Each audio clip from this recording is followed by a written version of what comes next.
Hey YouTube, this is Consular Guide coming at you with my new and improved Evilswarm deck list. Alright, this is the second time I've actually made this video.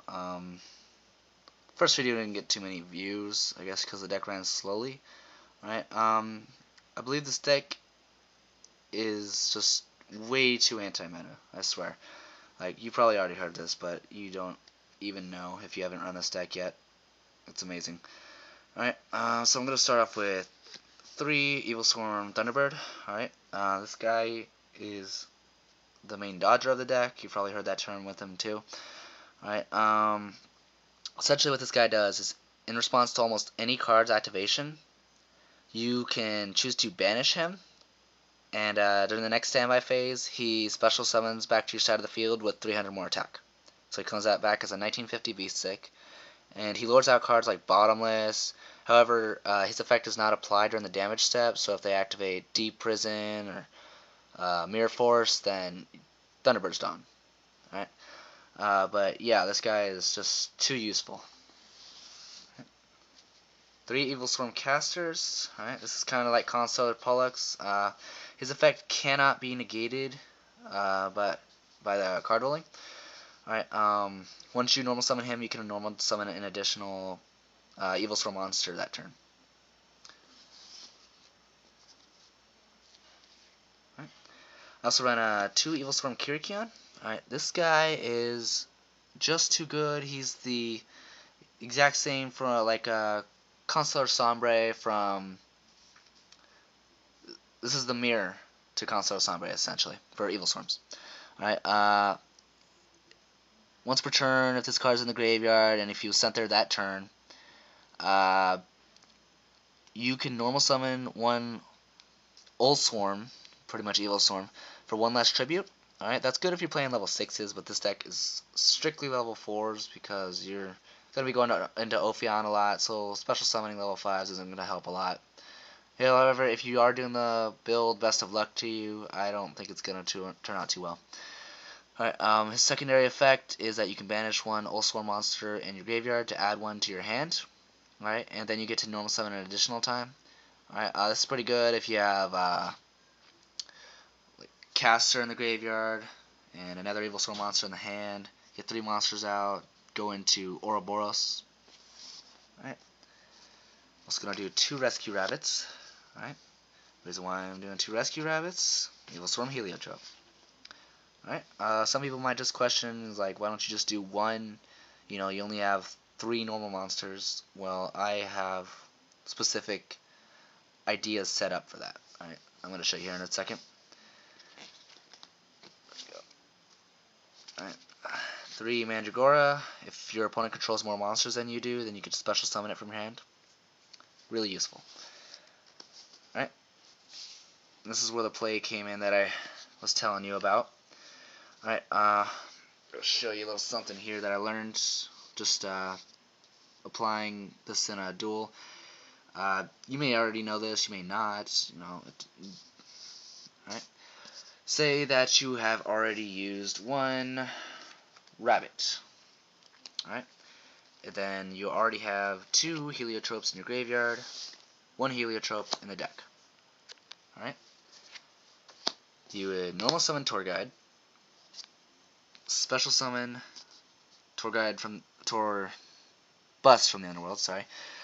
Alright, most likely do it in defense just in case. Alright, Exceed summon into Levier. Alright, use Levier's effect. You would detach Torbus, activate Torbus's effect when she's sent to the grave, and since her effect activates in the grave, it does activate since even if she was used as a material. Alright, you would send Heliotrope back into the deck. Alright, then continuing with Levier's effect, special summon Rescue Rabbit, banish the Rescue Rabbit, special summon the 2 Heliotropes that you have left in your deck, Exceed summon for another Ophion, go into another Pandemic, just whatever you want. It's essentially to lock down your opponent if they are playing level 5 or higher decks, such as E-Dragons. However, E-Dragons easily get around it, Mermails, and what am I? Spellbooks, that's it. Alright, also running 2 Veilers, because Pandemic stops spells and traps, however monster effects can easily get through, so things like freaking insectors, just many things. Alright, and one dark armed. Alright, normally you wouldn't exactly run this in this deck because you can't special summon it once you have Ophion on the field. However, I kind of play around it, so. Alright.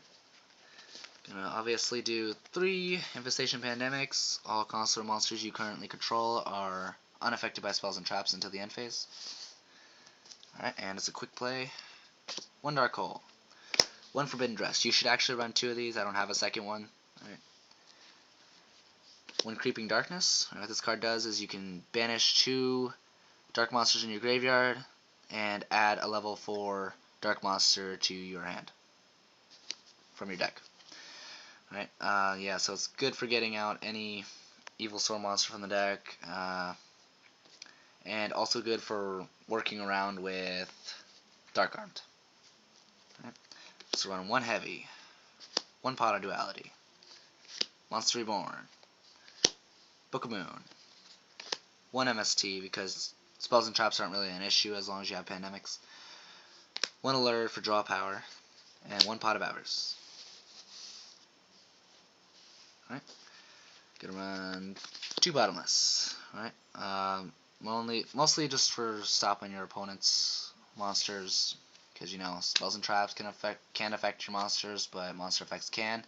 However, if you destroy the monster beforehand, it's not gonna matter.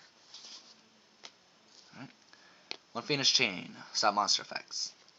Torrential, Last Stand. Caesar Born, troll as hell. I cannot tell you how many times somebody thought they got the best of me once they popped Ophion with some stupid effect, and I just brought it right back so they couldn't special summon again. It was too good. Alright, 1 Compulse. Alright, might want to actually consider running 2 of these. These are really useful. 1 Solemn Warning, 1 Deep Prison, 1 Infestation Infection. Infestation Infection, you usually just use it to search out either Castor or Kirkion, just really anything that you need. It's also really good if you draw into, Heliotrope. You can just shuffle it back into the deck, search out another Evilswarm monster in your hand. Alright, then for the extra deck, you're obviously going to run at least 2 Ophion. I only run 2 because that's all I ever actually wind up needing. My opponent never gets to them all that quickly, so they last quite a while. Alright, running 1 Bahamut right now. Currently, my friend is borrowing part of my extra deck, so I only have 1 on me. I have 2 more Bahamuts that he has. Alright, this guy is essentially the big guy of the deck, just a higher cost, but he can also attack the turn he uses his effect.